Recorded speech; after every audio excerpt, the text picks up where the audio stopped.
Hi guys, my name is Roman and today I want to talk with you about the unusual theme for our channel. In previous videos we talked about how to open the coffee business in Europe and how to do it right. But in this video I want to go reverse. So I want to show you and tell you how you shouldn't do the coffee business in Europe. So today's theme is top 5 reasons why coffee shops shut down. So you will probably ask me, why do you think I am the person who knows it? I had a huge experience in coffee business, about 10 years. I opened the small coffee shops, I opened the big coffee shops, third wave coffee shops, like more than 100 square meters.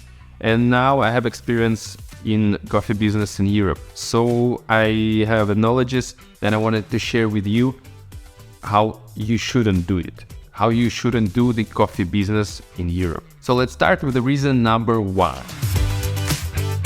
The reason number 1 when it comes to location search. Almost 50% of your success depends on your location search. Now we developed our own formula with the Soul Coffee when it comes to searching for the perfect place. There are several things we take in consideration when we choosing the place. Inside of this is the rent rate, possibilities, amount of the square meters and how we can use them.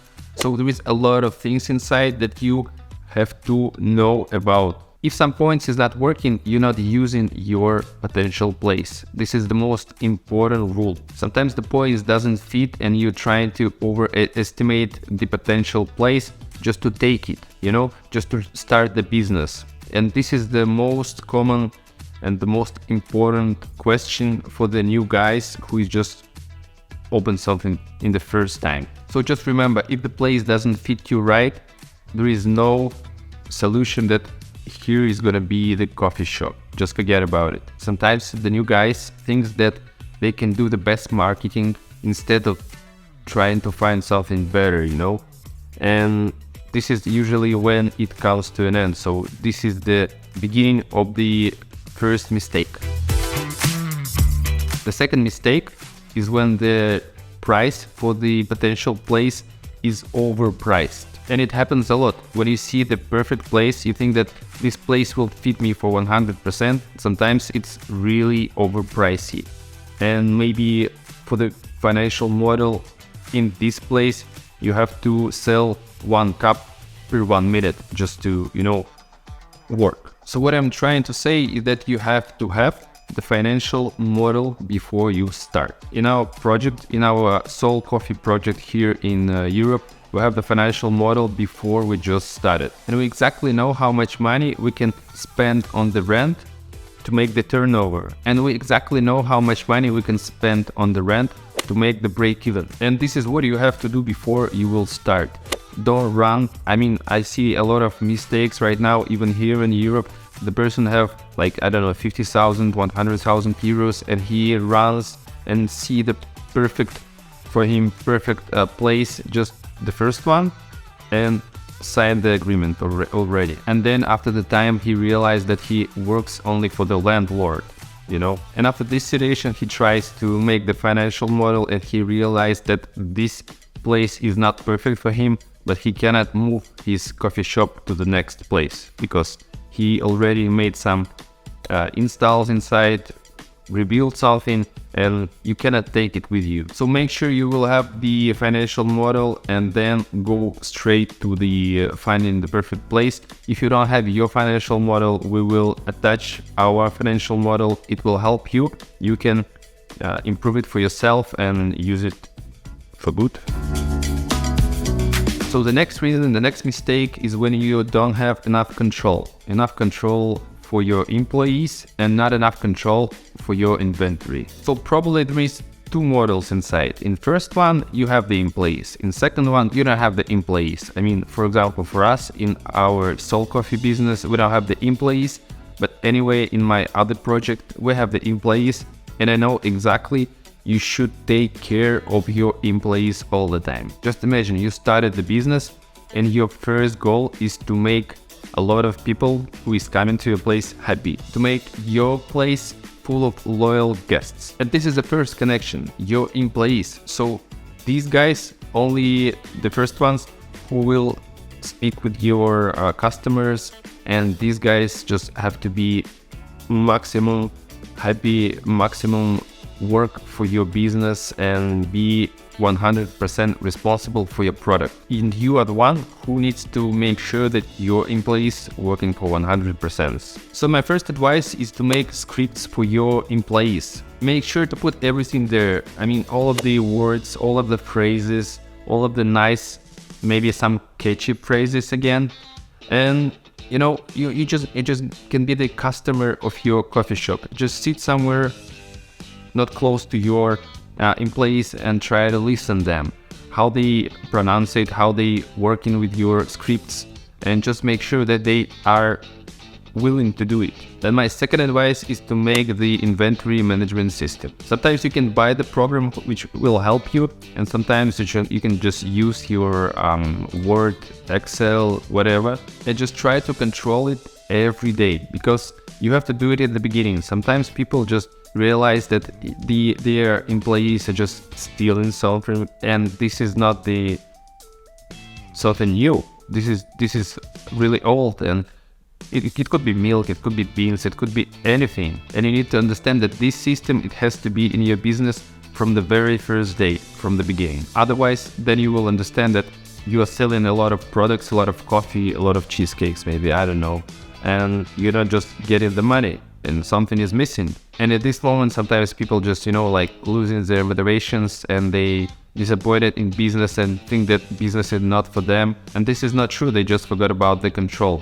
You probably know that the people are going to your place, first of all, for your product, for your coffee and that kind of stuff. And of course, you can understand that you can do the first sales, but if it comes to the bad product, you will not get the upsell. So the person will not go back to your place. So my main goal is you to make sure that your product is really perfect. And if you want to make the perfect product, you have to know about it a lot. I've seen a lot of practice here in Europe, in different countries, that the persons who are willing to do some business, they just, in the first steps, they go like employees in that kind of businesses, just to have some experience. So for me, this is not a bad point. This is a really good advice, just to go to the same place that you want to open and find some experience there, maybe good connections, maybe you will understand your product better, maybe you will find some, new ideas. And this is a really cool point to start. So just don't feel shame, and then if you are really into something, you're looking forward into your business, this is the really cool steps, the first steps. And I really enjoy it when I see how the owner of the coffee shop is working like a barista, and sometimes he's teaching his employees make the perfect, latte art, for example. And this is really cool example, and this is some kind of team building thing, So yeah, maybe you will think about something like this. So the next mistakes that I want to talk about with you is don't forget about little things. What do I mean? It comes from the checklist that you have to have for your employees. This is a checklist about, for example, how clean is his working space, how clean the coffee machine, how clean the cups everywhere, how everything organized inside, and even the checklist, how he looks, his tightness, what he's wearing, if it's dirty or not. Just for example, how it works in our chains, in our coffee shops, we have a lot of groups where the employee, this is the chat actually, and in this chat, in this group, employee, when he comes to work, he has to make a lot of selfies. But for us, it's really important because we are checking how he looks, how his hair looks like again, and how everything in the coffee shop right now working. Last but not least, but very important, you don't have to work with your last money. What do I mean? For example, your coffee shop will cost you 100,000 euros, just for example. And this is your last money. I mean, you don't have any extra for maybe salaries, for maybe renting and that kind of stuff. That's what I'm saying. You have to have some extra money just to make sure that everything is okay. This is going to be your backup plan for the beginning, because in the beginning, anyway, if you listen to me or you watch this video, and don't forget likes and subscribe for the channel, you will do your own mistakes, and it will cost you something. This is how it works. And so for that mistakes, you have to pay, and you have to have some little bit extra money. I recommend it to you to make sure that you have maybe from 10 to 20% of your whole worth of your idea. So guys, I really hope that you like our main things that you have to remember before you start your own business. And if you have a coffee shop or something like this, just let me know in the comments below. I will definitely check your project, and if this is gonna be really cool for me, or if you are just a new guy, tell me what do you think about my advices. And if you have any questions, feel free to ask in the comments below. And I really hope that everything, if you are thinking about something, if you're thinking about your own business, don't worry, you just have to start, and then everything is gonna be all right. This is not a reality show how it was before, but anyway, I thought that my advices could help somebody, and I mean, yeah, if it's like that, then I'm happy, more than happy. So see you guys in the next videos. Thank you for watching. Bye.